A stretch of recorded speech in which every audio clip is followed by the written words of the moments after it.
The roar was so close it vibrated through Eddie's teeth, a primal bellow that promised pain and oblivion. He'd expected to be dead. He should be dead. Ripped apart, bones crunched, another statistic in the growing InGen file of island incidents.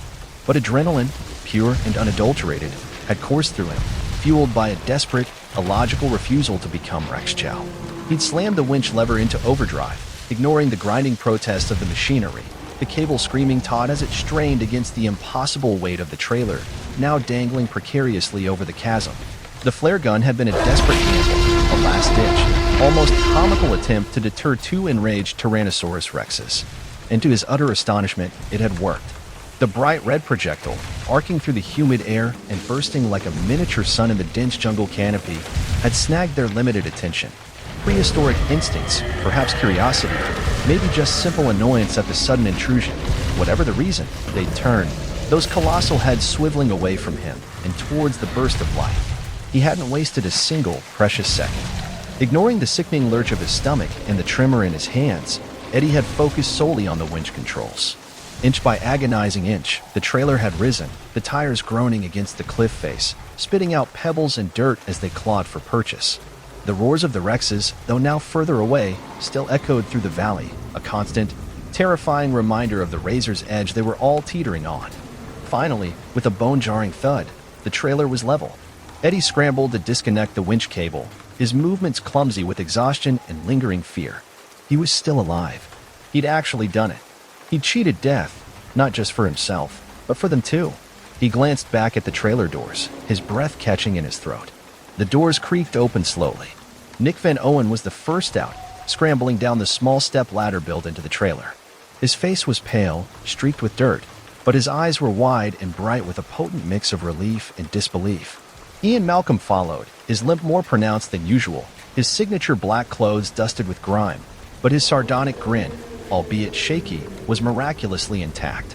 Sarah Harding emerged last, her practical khaki clothes bearing the marks of their ordeal, but her expression was one of fierce resolve. She looked at Eddie, and for a fleeting moment, something other than professional courtesy flickered in her gaze, something akin to gratitude, maybe even respect. "Eddie," Nick breathed, his voice hoarse, You actually did it." Ian coughed, leaning heavily on Nick for support. "Indeed, Mr. Carr. Against all rational probability, and certainly against my deeply ingrained expectations of imminent doom, you have saved our bacon." He managed a weak chuckle.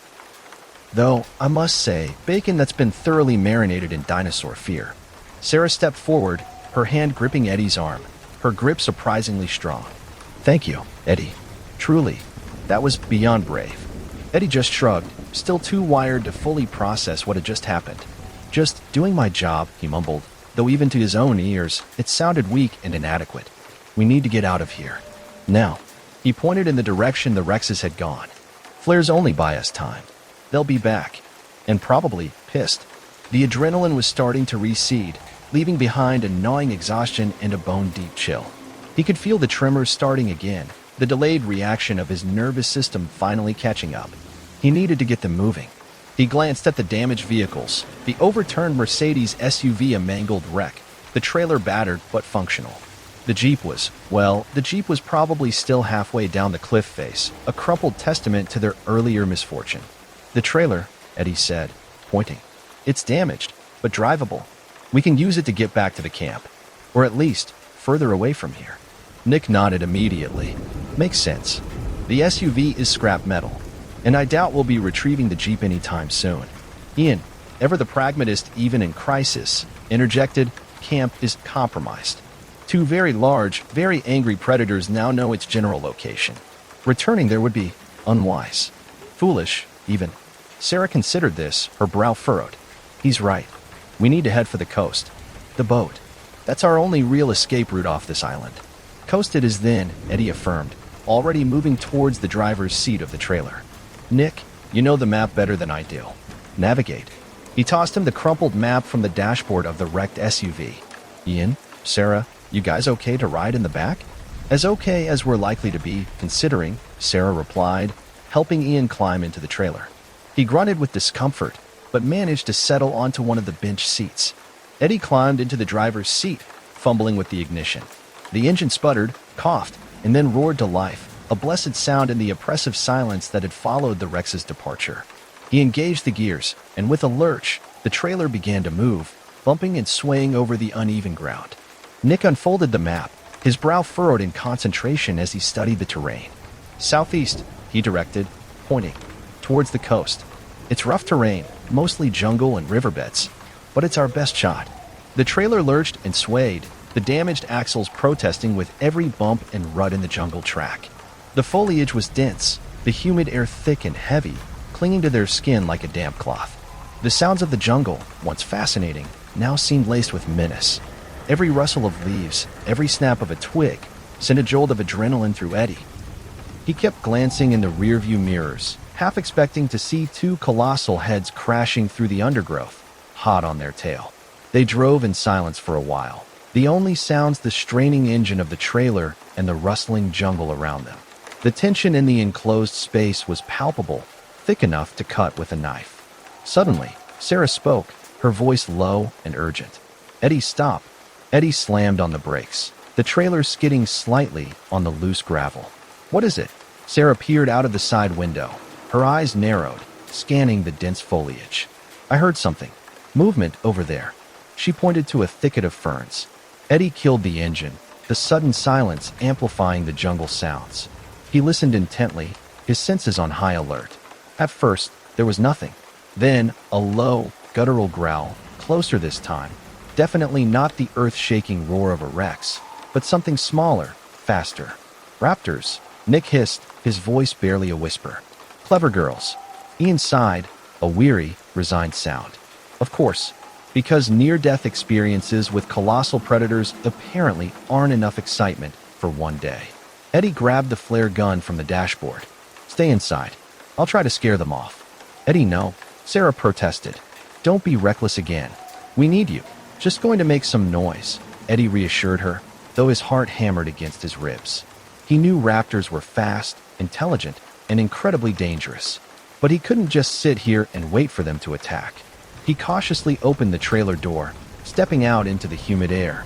He raised the flare gun, aiming it towards the thicket of ferns where Sarah had heard the movement. He fired. The flare exploded with a sharp crack, showering the undergrowth with blinding light and acrid smoke. There was a startled screech, a flurry of movement in the ferns, and then silence. Eddie held his breath, listening. For a moment, nothing. Then, a series of sharp, clicking vocalizations, moving away, deeper into the jungle. "They're retreating," Eddie said, relief flooding through him. Flare worked again. Nick poked his head out of the trailer doorway. "Lucky us. Let's not press our luck. Get back in and let's move." Eddie nodded, climbing back into the driver's seat. He started the engine again, and the trailer lurched forward, leaving the lingering smell of smoke and the echoing chirps of retreating raptors behind.